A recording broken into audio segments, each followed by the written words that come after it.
Seorang polemikus datang ke Romo Cafe dan langsung menekan dengan ayat kitab suci. Yang tidak dia pahami, setelah diminta dengan hormat oleh Romo Cafe untuk on kamera. Malah lari tanpa suara, sungguh pengecut. Dan tidak bertanggung jawab, kesabaran Romo Cafe diuji. Ya, selamat malam Romo. Dengan siapa nih Om Dolker? Yudi. Yudi yang sama tadi bukan? Bukan. Iya. Ini Romo, saya mau bertanya ya, terkait Maleakhi 2 ayat 7-8 Romo. Iya. Bisa tolong dibaca Romo. Tapi lagunya tuh. Iya, matiin dulu Pak, boleh itu lagunya. Oke. Maleakhi berapa Pak? 2 ayat kedua. Maleakhi 2:7-8 ya. Sebab bibir seorang imam memelihara pengetahuan dan orang mencari pengajaran dari mulutnya. Sebab dialah utusan Tuhan semesta alam. Tetapi kamu ini menyimpang dari jalan, kamu membuat banyak orang tergelincir dengan pengajaranmu. Kamu merusakkan perjanjian dengan Lewi, firman Tuhan semesta alam. Maka aku pun akan membuat kamu hina dan rendah bagi seluruh umat ini. Oleh karena itu, kamu tidak mengikuti jalan yang kutunjukkan, tetapi memandang bulu dalam pengajaran. Silakan Om Dolker. Baik, terima kasih. Begini Romo, ya, menurut Maleakhi 2 ayat 7-8, seorang imam itu seharusnya memelihara pengetahuan dan menjadi utusan Tuhan, betul Romo? Maksud dari pertanyaan mau menghakimi saya atau mau apa? Kalau tidak biar. Oh tidak, saya ingin bertanya terkait hal kitab suci. Tetapi di ayat yang sama dikatakan imam bisa membuat banyak orang tergelincir. Di ayat yang sama seperti itu. Maka saya ingin bertanya, dalam kehidupan pelayanan seorang klerus sehari-hari, apa godaan terbesar yang bisa membuat seorang klerus tanpa sadar tergelincir atau justru menggelincirkan umatnya? Oh, Dolker, bisa buka mic-mu? Buka kameramu. Saya mau kenal orang yang mau datang seperti dengan ciri khas seperti ini. Tolong buka kameramu dong. Saya mau kenal juga orang Katolik seperti ini. Oh, kenapa turun? Janganlah. Ada yang turunin Pak Ter? Saya tidak Saya turun. suruh buka kamera, kenapa turun? Saya mau kenalkan orang Katolik cara ngomongnya seperti ini. Kenapa lari lah? Saya minta kau buka kamera aja.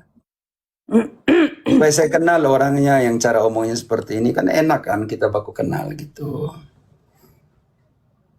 Nah mungkin sinyalnya. Oke, kita tunggu sinyalnya baik dulu. Saya butuh engkau buka kamera. Kita saling kenal lah. Santai aja.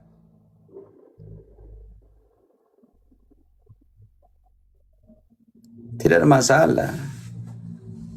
Imam juga berdosa. Ibrani 5 ayat 1-4. Bantu dulu. Yang sudah tahu tidak usah ini. Udah yang di bawah tahu udah biarin ya. Sudah santai Om Sar, santai Om Sar. Ibrani 5 berapa Pak Ter? Ibrani 5 ayat 1-4. Konsentrasi di ayat 3. Sebab setiap imam besar yang dipilih dari antara manusia ditetapkan bagi manusia dalam hubungan mereka dengan Allah, supaya ia mempersembahkan persembahan dan korban karena dosa. Ia harus dapat mengerti orang-orang yang jahil dan orang-orang yang sesat. Karena imam itu ia sendiri penuh dengan kelemahan. Karena dia juga penuh dengan kelemahan. Yang mengharuskan dia untuk apa? Yang mengharuskannya untuk mempersembahkan korban karena dosa, bukan saja bagi umat, tetapi juga bagi dirinya sendiri. Dan yang mengharuskan dia mengorbankan korban karena dosa, Bukan hanya untuk umat, tetapi untuk dirinya sendiri. Dia tidak mau, bukan karena dia punya kemauan. Lanjut ayatnya. Tolong dong, kalau Katolik seperti ini kamu buka kamera, saya mau kenal. Sedih ya, maksudnya seperti datang dengan dia mau belajar kitab suci, ayat untuk menyerang. Tapi ketika kita minta, saya mau kenal kamu tuh seperti apa. Oke. Dan tidak seorang pun yang mengambil kehormatan itu bagi dirinya sendiri, tetapi dipanggil untuk itu oleh Allah, seperti yang telah terjadi dengan Harun. Kalau itu Om Vincentius, tolong dong Vincentius kau datang ke sini. Kau tadi ancam-ancam saya katanya kan. Buka kameramu, tunjukkan mukamu. Kalau engkau adalah Vincentius. Minta maaf kalau bukan Vincentius. Kalau itu Vincentius, saya pikir ini juga kita clearkan di sini. Bukankah engkau seorang militer?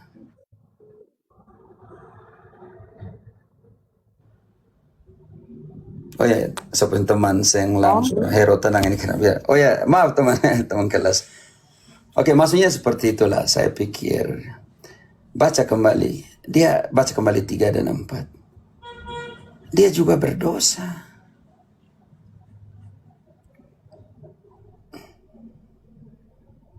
Baca kembali 3 dan 4. Indri. Pater, maaf. Cilili boleh bantu, saya lagi telepon Pater. Maaf. Jangan Cilili marah-marah. boleh bantu ya? Ya, berapa? Bukan Fidelis, bukan. Kita Maksud papa saya mau kau buka kau punya kamera lah. Mau hancur-hancur, toh. Sama-sama, kita sama-sama manusia. Ibrani 5 ayat 3 dan 4.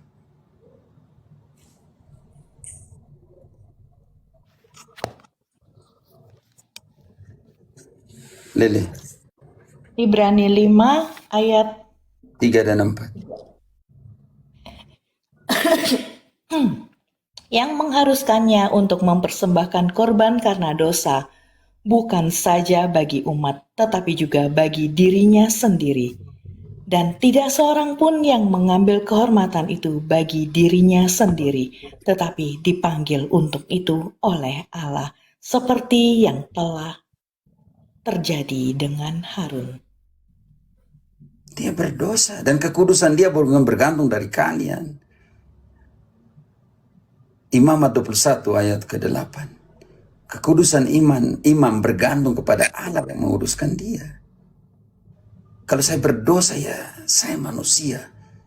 Saya harus pergi cari mengaku dosa. Transformasi diri. Hati-hati teman-teman kita di sini. Jangan sampai yang kita hakimi masuk surga, kita ini di neraka yang paling di bawah.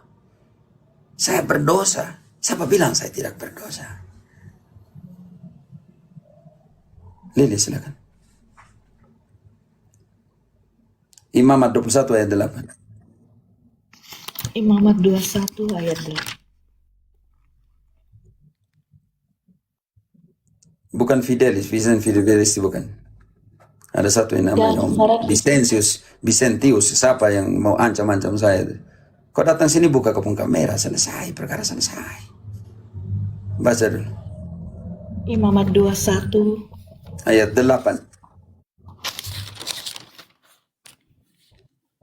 Dan kamu harus menganggap dia kudus, karena dialah yang mempersembahkan santapan Allahmu. Ia harus kudus bagimu, sebab aku Tuhan yang menguduskan kamu adalah kudus. Bukan persoalan manusia menguduskan dia, Allah yang menguduskan dia. Siapakah dia? Baca ayat 1 Lili. 21 ayat 1. Tuhan berfirman kepada Musa, berbicaralah kepada para imam. Perkara selesai, Lili. Sudah. Dan kepada para imam ini, Allah katakan kepada orang Israel. Baca kembali ayat 8. Dan kamu harus menganggap dia kudus, karena dialah yang mempersembahkan santapan Allahmu. Ia harus kudus bagimu, sebab aku Tuhan yang menguduskan kamu adalah kudus. Artinya kekudusan imam bukan tergantung kepada kamu manusia. Allah yang menguduskan dia. Dia berdosa, iya berdosa sama semua kita berdosa. Makanya tolong yang I don't care tadi. Yang pertama engkau masuk harus ikat giliran. Yang kedua engkau masuk, kau cari ayat untuk menyerang, tidak berani. Seperti itu bukan orang Katolik yang sejati. Tolong Vincent, yang kau Katolik, yang kau di Rom bilang mau ancam tadi. Kau datang buka akun kamera di sini tuh. Supaya kami semua tahu, oh ini Om Vincent seperti ini, baik sekali. Diambil ayat untuk serang.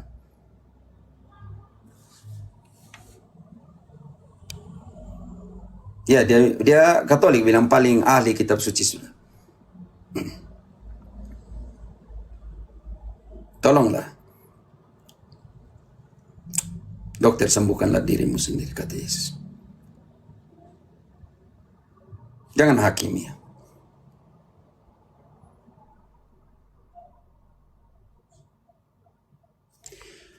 Oke, teman-teman.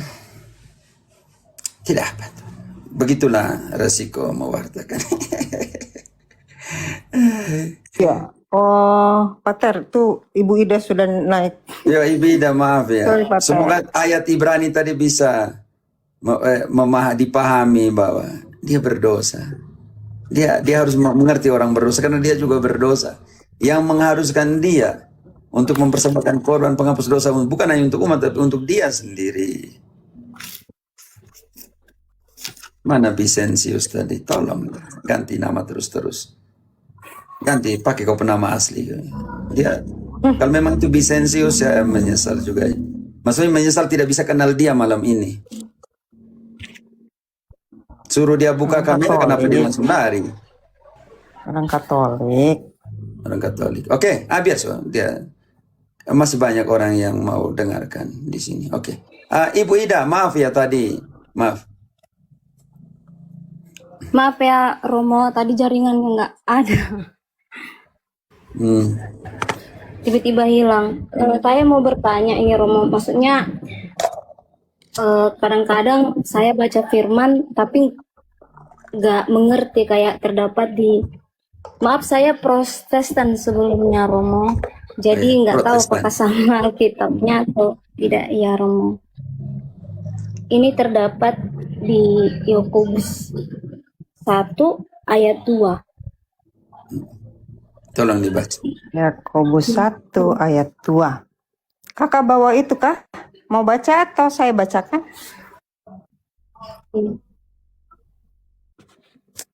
Boleh kakak aja. Ya, oke. Saudara-saudaraku, anggaplah sebagai suatu kebahagiaan apabila kamu jatuh ke dalam berbagai-bagai pencobaan. Sebab kamu tahu bahwa ujian terhadap imanmu itu menghasilkan ketekunan. Jawaban ada di mana? Di ayat 3-nya. Sebab kamu tahu bahwa ujian terhadap imanmu itu menghasilkan ketekunan. Jadi engkau harus tekun atau tidak tekun di situ. Jadi di situ jangan bilang bahwa seolah-olah kalau kalian jatuh ke dalam pencobaan itu sebuah kebahagiaan. Oke. Sebenarnya ayat 3 menjawab bahwa engkau harus bertekun karena pencobaan itu bukan datang dari Allah, tetapi dari dirimu sendiri. Itu dijelaskan di dalam ayat 13 sampai dengan 15. Lanjut, Indri. Ayat 13. Apabila seorang dicobai, janganlah ia berkata, pencobaan ini datang dari Allah. Sebab Allah tidak dapat dicobai oleh yang jahat. Dan ia sendiri tidak mencobai siapapun. Tetapi tiap-tiap orang dicobai oleh keinginannya sendiri. Karena ia diseret dan dipikat oleh. Lanjut. Dan apabila keinginan itu telah dibuahi, ia melahirkan dosa. Dan apabila dosa itu sudah matang, ia melahirkan maut. Artinya, Ida, engkau hati-hati di situ berarti.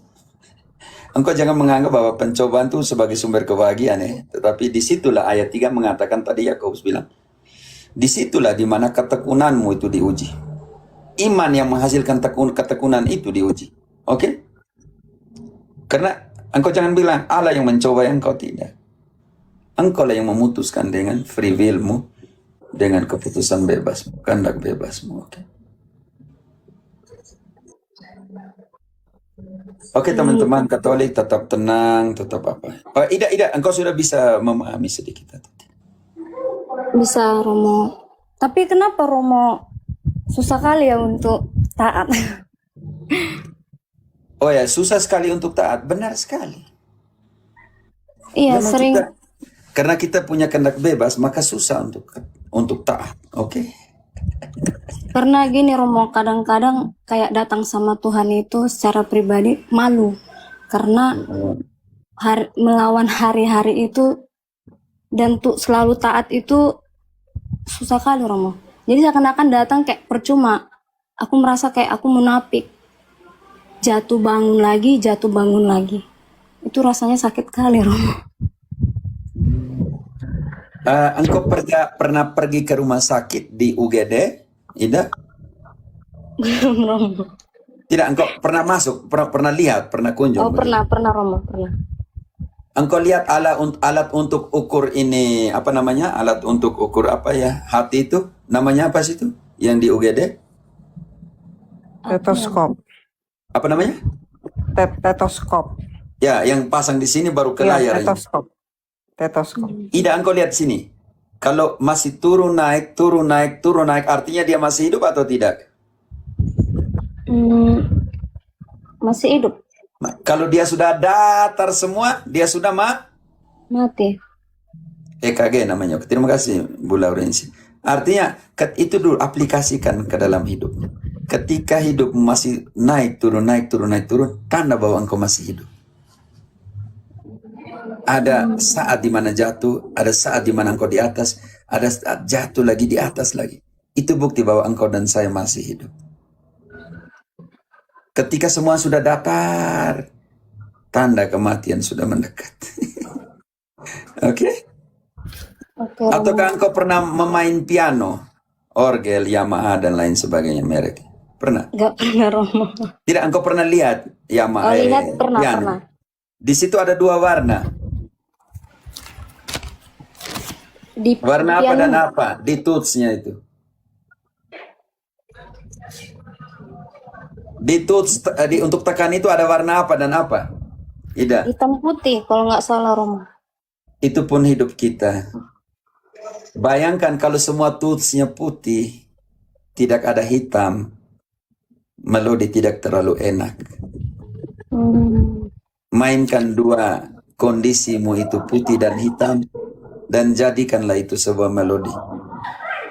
Bukan hanya pengalaman hitam yang membuat engkau semua hitam, tidak, ada juga pengalaman putih berharga di dalam hidupmu. Tetapi persoalan besar ya teman-teman, ketika kita melihat seseorang hanya dari titik hitam. Jangan pernah melihat Ida hidupmu dari posisi hitam, hanya titik kecil di sini. Ratna, anda saya punya ponakan. Kau sudah tidur kah Ratna? Salam untuk mam tua ya. Nggak bisa mengerti Ida. Jadi hidupmu harus dilihat dalam kondisi itu. Ada saat di bawah, ada saat di atas. Ada melodi putih divariasikan dengan hitam supaya menjadi melodi yang indah. Boleh bertanya lagi Romo? Oh silakan Ida, silakan. Gimana ya bilang gini Romo, kalau memberitakan Injil itu kalau Protestan kan ada perempuan. Bukan prosetan, Ida. Protestan. Engkau nih sudah Protestan, berapa sorry kali? Romo. Sebut kembali. Protestan. Protestan.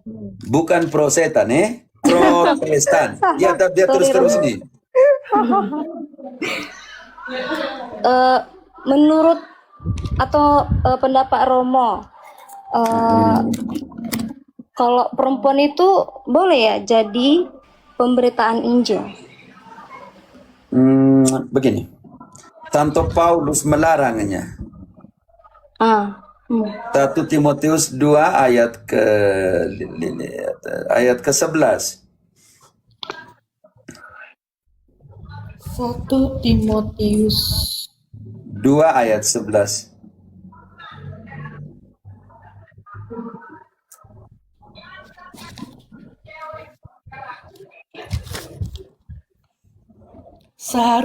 Seharusnyalah perempuan berdiam diri dan menerima ajaran dengan patuh. Lanjut.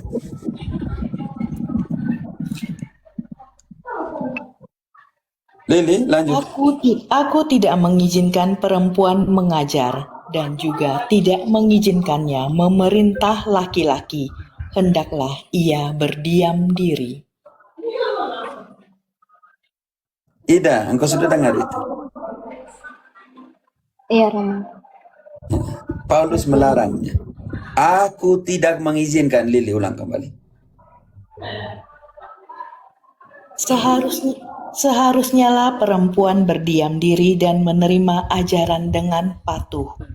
Aku tidak mengizinkan perempuan mengajar dan juga tidak mengizinkannya memerintah laki-laki. Hendaklah ia berdiam diri. Ida, bukan saya yang ngomong, Santo Paulus yang ngomong. Oke? Oke, Romo. Mantap, semangat Iya, Romo. Tapi Romo, kenapa gereja-gereja lain perempuan jadi pendeta? Kekristenan Protestantisme awal tidak ada itu. Lutheran tradisional, Calvinis tradisional, Zwingli semua tidak ada di situ. Dia baru muncul ke abad 21. Sekitar tahun 1900 mulai pergerakan itu. Oke, saudariku?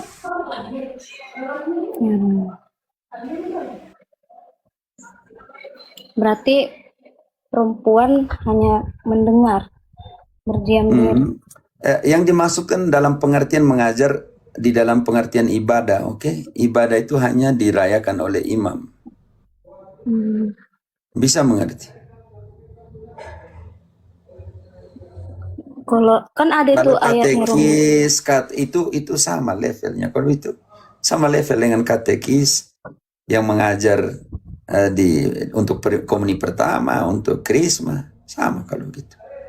Tapi kalau sudah masuk ke level dalam pengertian ibadah, tidak bisa dirayakan oleh seorang perempuan. Karena ibadah itu dirayakan oleh seorang imam secara biblis, dan imam itu laki-laki.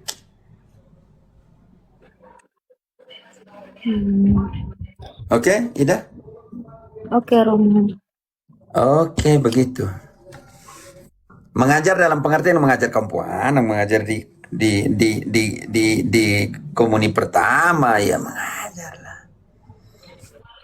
Tidak, saya pikir kalian kasih turun si I don't care tadi, Indri. Saya mau marah kalian lagi. Tidak turun. Saya tidak kasih turun. Saya tidak tahu ya siapa yang kasih turun. Dia turun sendiri. Kalau saya sih tidak. Kalau saya tidak kasih turun ya, Patar. Oke. Oke, minta maaf ya saya kalau maksud saya, tolong dong, Awang, kamu bilang pintar kitab suci, jangan gunakan ayat untuk menyerang, ya, oke?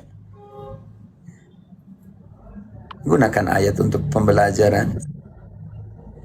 Kalau itu kau tentangkan dengan Ibrani tadi bahwa dia juga berdosa.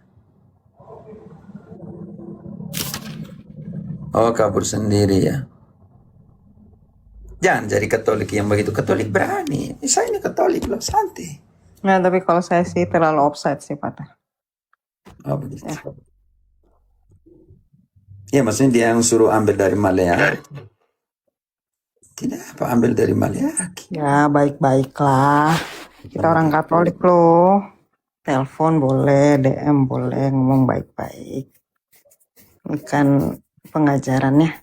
Kalau saya tidak ada urusan, Patet. Saya tidak ini, saya cuma kita sebagai orang Katolik harusnya lebih bijaksana lah. Insen, oh terima kasih teman dari Jepang Sumara saya ini. Stay cool, oke. Tidak santai saja. Oke, jangan Mo, kalian selalu. mohon maaf, aku turun ya, Mo. Oh Pamit. ya Lili, saya juga akhir pekan ini hari Sabtu di sini. Jangan sampai saya punya saudara-saudara makan lebih dulu dari saya, selalu kesian juga mereka. Baik, terima kasih Romo. Dan maaf ya kalau tadi salah-salah. Ya Lili, terima kasih karena kau naik tadi ya. Minta naik karena tadi butuh lektor juga kan. Oke, terima kasih.